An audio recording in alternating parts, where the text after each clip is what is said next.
오늘 하나님께서 주시는 말씀, 우리 본문과 주보에 있는 본문과는 좀 바꿔서 나누도록 하겠습니다. 창세기 46장 1절부터 4절까지의 말씀입니다. 창세기 46장 1절부터 4절까지의 말씀을 저와 한 목소리로 합독해서 오늘 주신 말씀을 봉독하겠습니다. 시작. 이스라엘이 모든 소유를 이끌고 떠나 브엘세바에 이르러 그의 아버지 이삭의 하나님께 희생 제사를 드리니 그 밤에 하나님이 이상 중에 이스라엘에게 나타나 이르시되 야곱아 야곱아 하시는지라. 야곱이 이르되 내가 여기 있나이다 하매 하나님이 이르시되 나는 하나님이라 내 아버지의 하나님이니 애굽으로 내려가기를 두려워하지 말라.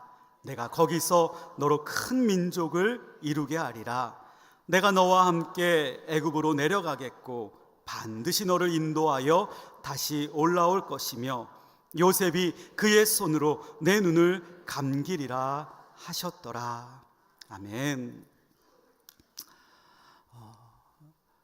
어떤 사람을 보면서 햄릿과 같다라고 말하면 여러분 기분이 어떨까요? 누군가가 여러분들을 보면서 햄릿과 같다 그렇게 말하면 여러분들 기분이 어떠실 것 같아요? 좋은 말일까요? 나쁜 말일까요? 잘 모르시겠죠? 햄릿이 어떤 사람인지를 알면 햄릿과 같다라는 말이 어떤 뜻인지 아마 좀 이해가 되실 것 같아요. 여러분 잘 아시는 것처럼 햄릿은 영국의 극작가였던 윌리엄 셰익스피어가 지은 4대 비극 중에 하나가 바로 햄릿입니다. 그 소설을 보면 햄릿은 덴마크의 왕자로 나와요. 그러면 당연히 아버지가 왕이겠죠. 갑작스럽게 왕이었던 아버지가 죽게 됩니다.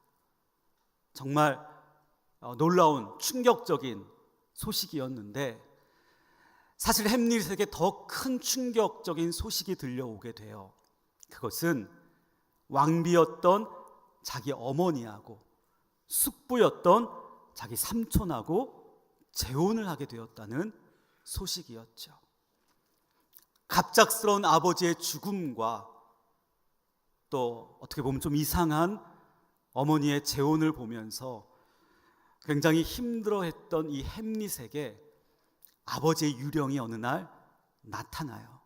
근데 그 유령이 햄릿에게 이런 말을 하는 거예요.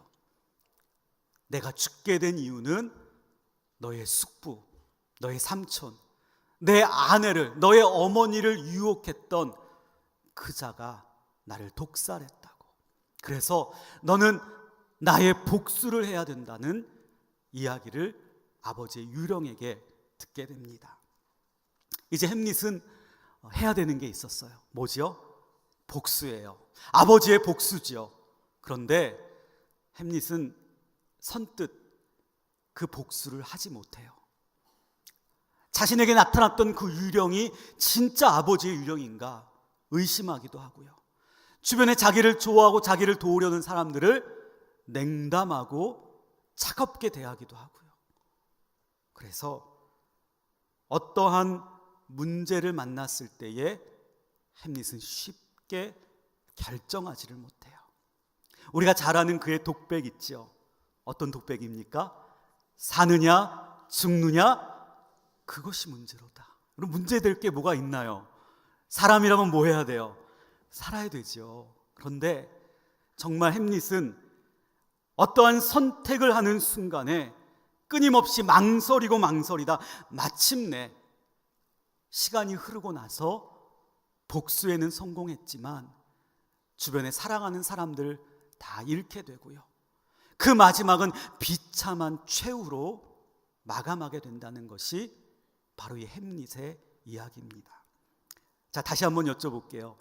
햄릿과 같다라는 말이 좋은 말인 것 같아요? 나쁜 말인 것 같아요? 그래요. 별로 좋은 말 아니죠. 어떠한 문제가 있어요. 선택을 해야 돼요. 결정을 해야 돼요. 그런데 그 문제 앞에서 선뜻 결정하지 못하고 망설이고 망설이는 사람을 가리켜서 저 사람은 햄릿과 같다 라고 이야기를 해요.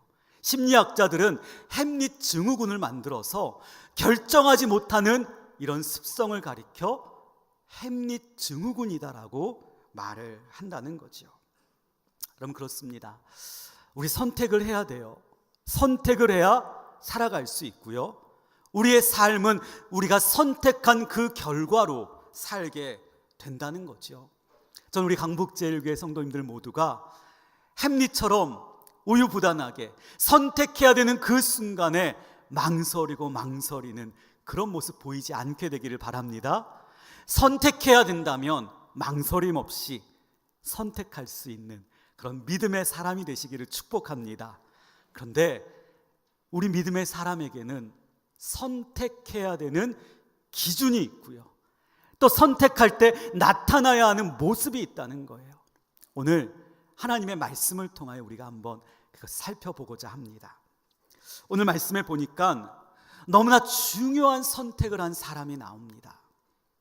사실 이 선택은 개인의 선택으로 끝나는 것이 아니었어요. 우리 흔히 선택을 하면 나 혼자만의 책임을 지게 되잖아요. 그런데 오늘 성경 말씀에 나오는 이 사람은 자신의 선택으로 인하여 가족들, 친지들에게 영향을 미치는 선택이었고요. 더 나아가 자신의 민족에게 영향을 미치는 엄청나게 중요한 선택이었다라는 것입니다. 오늘 말씀에 나온 인물이 누구입니까? 야곱. 그렇죠? 하나님께서 새로운 이름으로 지어진 이스라엘, 그였습니다. 그는 지금까지 가나안 땅에 살고 있었어요. 그런데 죽은 줄로만 알았던 그의 11번째 아들 누구예요? 요셉이 살아있다는 거죠. 살아있는 것만이 아니라 애굽이라는 그 강대한 국가의 왕 다음으로의 총리의 지위로 있다는 소식을 듣게 되고, 이제 그 아들이 온 가족을 초대를 했기에 살고 있던 가나안 땅을 떠나 애굽으로 가야 할지 아니면 그냥 애굽 가나안 땅에 살아야 할지, 그것을 결정해야 하는 중요한 문제 앞에 이르게 된 것입니다. 여러분, 우리나라 젊은 세대들도 요즘 많은 친구들이 이민을 생각한다고 해요. 너무 살기 힘들어서, 또 너무 자녀들 키우기 어려워서. 그래서 어떻게 하면 좀 좋은 나라, 좋은 환경의 나라로 이민을 가서 살 수 있을까 꿈을 꾼다는 거죠. 사실 이민을 간다는 게 쉽지 않죠. 언어도 다르고요, 문화도 다르고요. 그리고 더 중요한 것은 가서 무엇을 해서 먹고 살아야 할지, 그 문제가 그리 간단하지 않기에 사실 꿈만 꾸는 젊은 세대가 많다고 합니다. 요셉도, 이 야곱도 사실 어떻게 보면 이민과도 같았을 거예요. 그가 살고 있던 가나안 땅을 떠나서 새로운 낯선 환경으로 가는 그런 상황에서 야곱이 어떻게 결정을 하고 있을까요? 오늘 말씀 1절을 같이 한번 읽어보도록 하겠습니다. 시작. 이스라엘이 모든 소유를 이끌고 떠나 브엘세바에 이르러 그의 아버지 이삭의 하나님께 희생 제사를 드리니, 자신만이 아니라 자신의 모든 소유를 이끌고 갔다라는 겁니다. 가족들, 종들, 그리고 모든 재산까지 다 가지고 야곱은 어디로 갑니까? 애굽으로 내려가는 거죠. 드디어 결정을 한 거예요. 내 아들 요셉이 있는 그 애굽으로 떠나야겠다. 그래서 떠나는데, 사실 어떻게 보면 이 결정은 그렇게 어려운 결정은 아니었을 것 같습니다. 앞서 이야기했던 것처럼 요셉은 애굽의 총리였어요. 사실 재산 가지고 갈 필요도 없어요. 빈손으로 간다 해도 어쩌면 요셉이 다 책임져 줄 수 있었을 거예요. 어디에서 살아야 할지, 무엇을 하면서 살아야 할지, 살다가 필요한 것이 있다면 요셉이 다 알아서 공급해 주었을 거예요. 사실 결정이 그리 어려운 결정은 아니었을 것입니다. 그런데 이렇게 결정을 하고 떠난 야곱에게서 발견할 수 있는 독특한 모습이 오늘 말씀 1절에 나와 있죠. 그것이 바로 그가 브엘세바에 이르렀을 때에 거기서 하나님께 희생 제사를 드렸다라는 겁니다. 여러분, 브엘세바가 어디입니까? 먼저 우리가 브엘세바가 어디인지를 알아야 되는데요, 이 브엘세바는 야곱이 살고 있던 이 가나안의 가장 최남단 경계를 이루고 있는 그 지점이 바로 브엘세바였다라는 거예요. 이제 이 브엘세바를 지나가면 어디가 나오는 거예요? 애굽이 나오는 것이고 이집트가 나오는 거예요. 그런데 그 남쪽, 가나안의 남쪽 경계에서 야곱이 뭘 하고 있습니까? 하나님께 희생 제사를 드리고 있다는 거예요. 여러분, 그렇습니다. 바로 이것이 믿음의 사람에게 있어서, 아니 그가 선택의 기로에 섰을 때에 반드시 보여야 하는 모습이다라는 거죠. 특별히 선택하는 그 기로에 있을 때에도, 아니 선택을 하고 그 선택한 것에 따라서 일을 진행하는 과정에 있어서 반드시 있어야 할 것이 하나님께 희생 제사를 드리는 것, 아니 하나님을 찾는 것, 하나님께 예배를 드리는 것, 그것이 반드시 필요하다라는 것입니다. 왜 하나님을 찾아야 할까요? 왜 하나님께 예배를 드리고 희생 제사를 드려야 하는 것일까? 이유는 간단합니다. 그것은 내 뜻이 아니라 하나님의 뜻을 구하기 위해서예요. 야곱은 그것을 알았습니다. 이제 이 브엘세바만 지나가면 애굽으로 들어갔기에 더 이상 하나님의 뜻을 구할 필요도 없었지만 그는 그곳에서도 하나님의 뜻을 구하며 예배를 드리고 있다는 거예요. 여러분, 그렇습니다. 우리가 살면서 만나게 되는 수많은 선택의 순간들이 있습니다. 바로 그때 우리가 결정해야만 우리의 삶을 살아갈 수 있는 그때가 있어요. 그때에 우리가 해야 할 일이 있다면 하나님을 찾는 것이죠. 하나님의 뜻을 구하는 거죠. 나를 향하신 그 하나님의 뜻을 구하여 그 뜻에 순복하여 그 뜻대로 결정하고 선택하는 것, 여러분, 그것이 바로 우리가 해야 할 일일 줄 믿습니다. 야곱은 먼저 하나님의 뜻을 구하고 하나님의 뜻에 순복했습니다. 그것처럼 우리 역시 순간순간 하나님의 뜻을 구하고 하나님의 뜻에 순복할 수 있는 믿음의 사람이 돼야 될 줄 믿습니다. 왜냐하면 여러분, 우리 인생을 내가 더 잘할까요? 하나님이 더 잘하실까요? 그래요, 말할 것도 없지요. 내 인생 누구보다 더 잘하시는 분이 우리 하나님이시기에, 우리 아버지이시기 때문에 그렇게 내가 하나님을 믿는다고 말한다면 하나님의 뜻을 구하는 것이 우선일 것입니다. 그렇게 선택의 순간에도 하나님의 뜻을 구하며 주 앞에 나아가는 저와 여러분들 되었으면 좋겠습니다. 로마서 12장 2절 말씀에 보면 그 하나님의 뜻이 어떠한지를 말씀하고 있어요. 로마서 12장 2절 말씀, 우리 자막을 보고 같이 한번 읽어보겠습니다. 시작. 너희는 이 세대를 본받지 말고 오직 마음을 새롭게 함으로 변화를 받아 하나님의 선하시고 기뻐하시고 온전하신 뜻이 무엇인지 분별하도록 하라. 아멘. 믿으십니까? 하나님의 뜻이 하나님을 기쁘시게 할 뿐만 아니라 선하신 뜻일 뿐만 아니라 더 나아가 온전하신, 완벽하신, 우리에게 너무나 합당한 뜻이 바로 하나님의 뜻이다라는 그런 말씀인 거지요. 그럼에도 세상 사람들은, 이 세대의 사람들은 무엇을 해요? 결정해야 할 때에, 선택해야 될 때에 그들은 점집을 찾아가거나 무당을 찾아가지요. 우상을 숭배하여서 자신의 결정에 어떠한 답을 얻기를 원한다는 거예요. 더군다나 인공지능이 발달하는 이 과학의 시대에도 나보다 경험 많은 사람, 나보다 지식이 많은 사람을 찾아가 그에게 조언을 구하는 우리의 모습이 있지는 않습니까? 여러분, 아닙니다. 우리가 해야 할 것은 먼저 하나님의 뜻을 구하는 것, 그 뜻에 우리의 뜻을 내려놓고 하나님의 뜻에 순복할 수 있는 것, 여러분, 그것이 바로 우리가 해야 될 일인 줄 믿습니다. 그렇게 하나님의 뜻을 선택하면 결과는 하나님께서 책임져 주실 줄 믿습니다.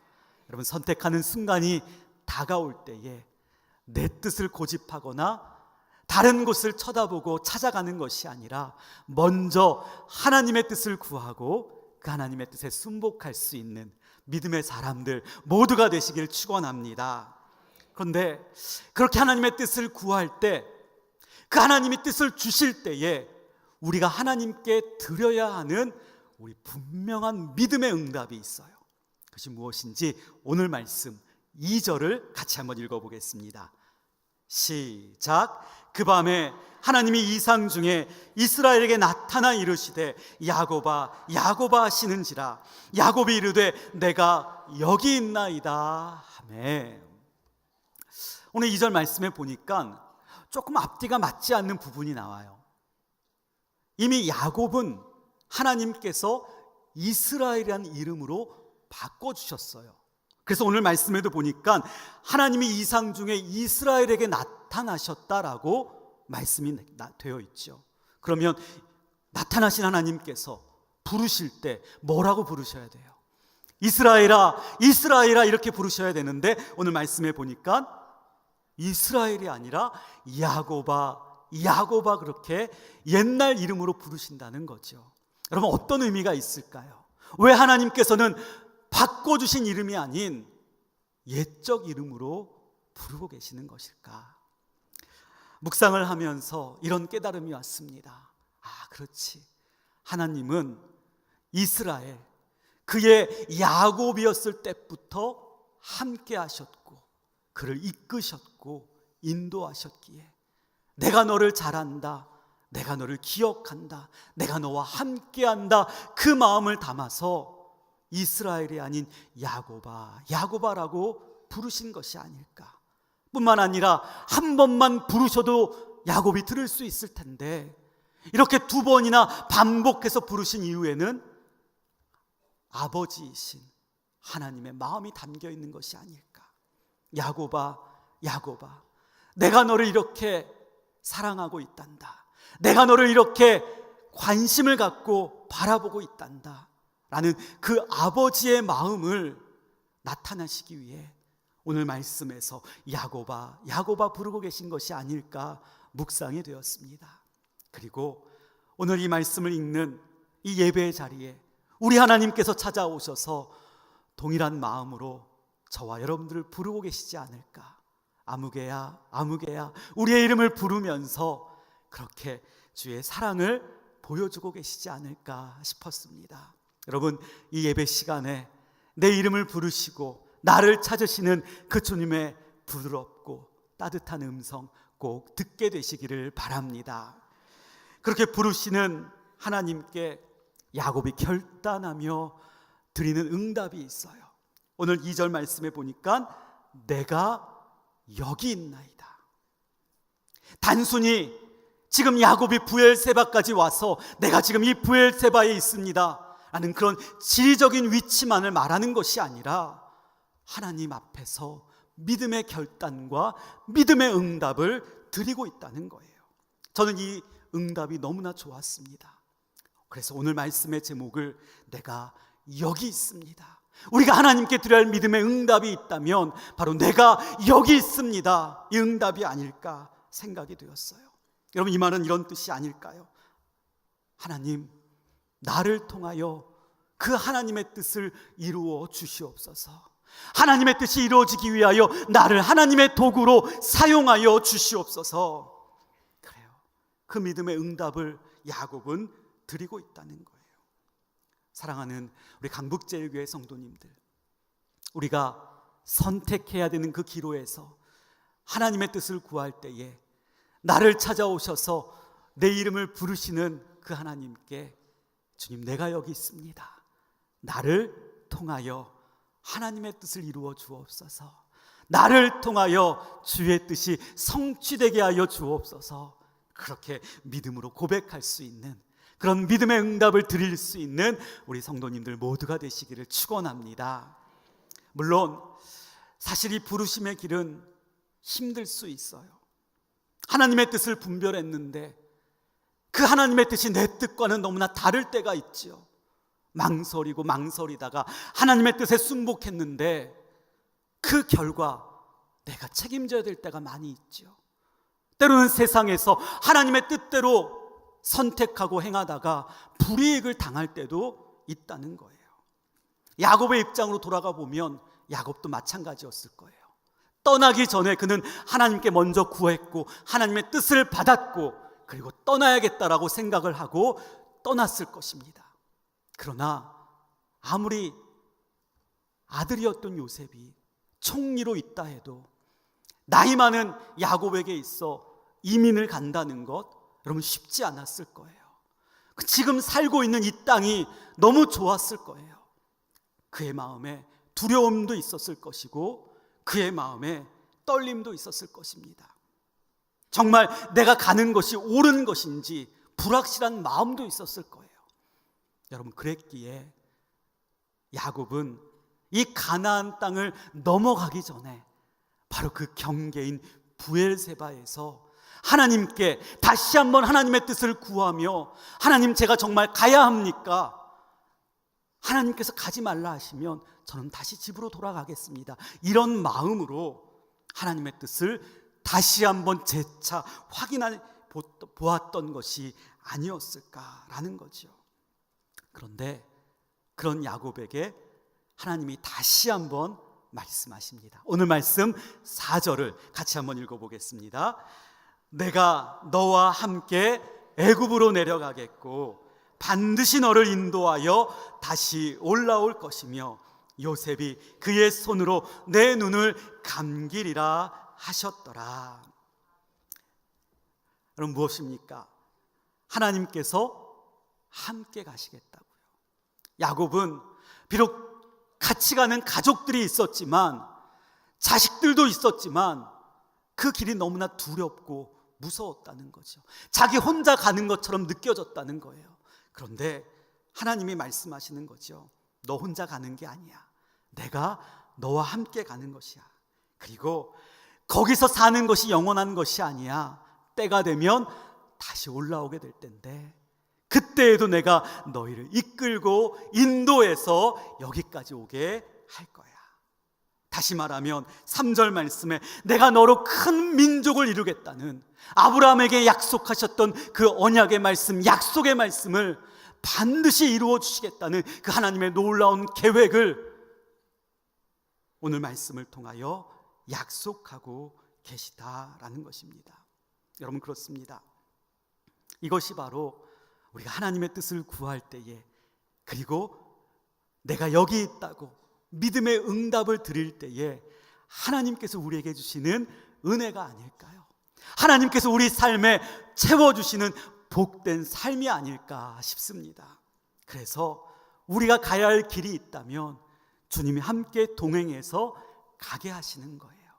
우리가 가야 할 곳이 있다면 주님이 함께 동행하여 주심으로 말미암아 그곳에 설 수 있도록 우리의 삶을 인도하여 주신다라는 것입니다.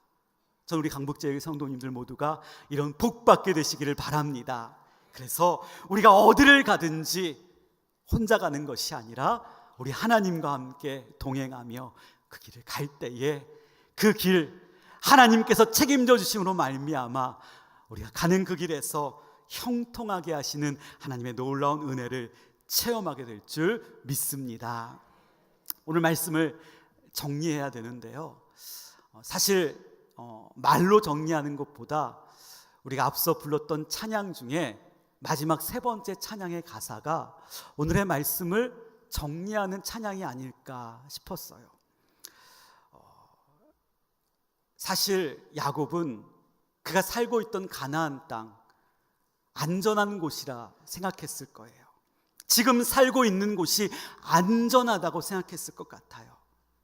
그런데 낯선 애굽으로 향하는 그의 마음이 불안하고 떨렸지만, 그러나 브엘세바에서 하나님의 뜻을 구하고, 그리고 내가 여기 있나이다 믿음의 고백을 드렸을 때에 야곱이 깨달은 것이 있었지요.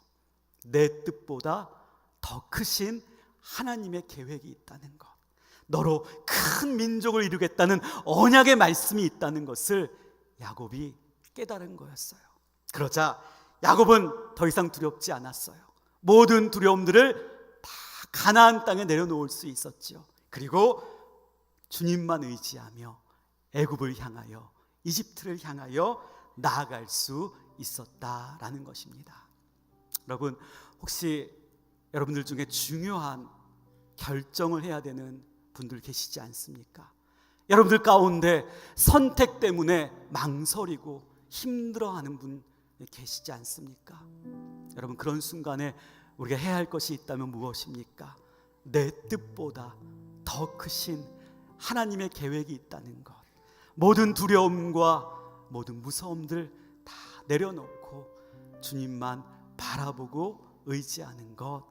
여러분, 그럴 때 하나님께서 우리의 삶을 반드시 책임져 주시고 우리의 길과 함께 동행하여 주실 줄 믿습니다.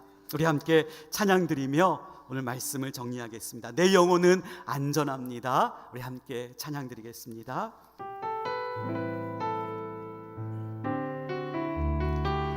내 아버지, 내 아버지, 그 품 안에서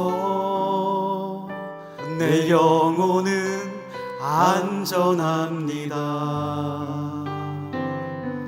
주 손길로 내 삶을 안으시니 그 평강이 나를 덮습니다. 우리 다시 한번 내 아버지, 내 아버지, 그 품 안에서 내 영혼은 안전합니다. 주 손길로, 주 손길로 내 삶을 안으시니 그 평강이 나를 덮습니다. 나 비록 넘어지며, 나 비록 넘어지며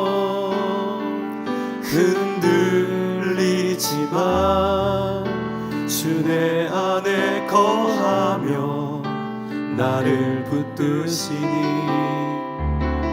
내 생각을 주께로 돌리고 주시는 평강에 옷을 입습니다. 주 약속 안에서, 주 약속 안에서 내 영혼 평안에 내 뜻보다 크신 주님의 계획 나 신뢰해 두려움 다 내려놓고 주님만 의지해 주 안에서 내 영혼 안전합니다. 다시 한번 믿음을 담아서 내 아버지, 그 품 안에서, 내 아버지, 그 품 안에서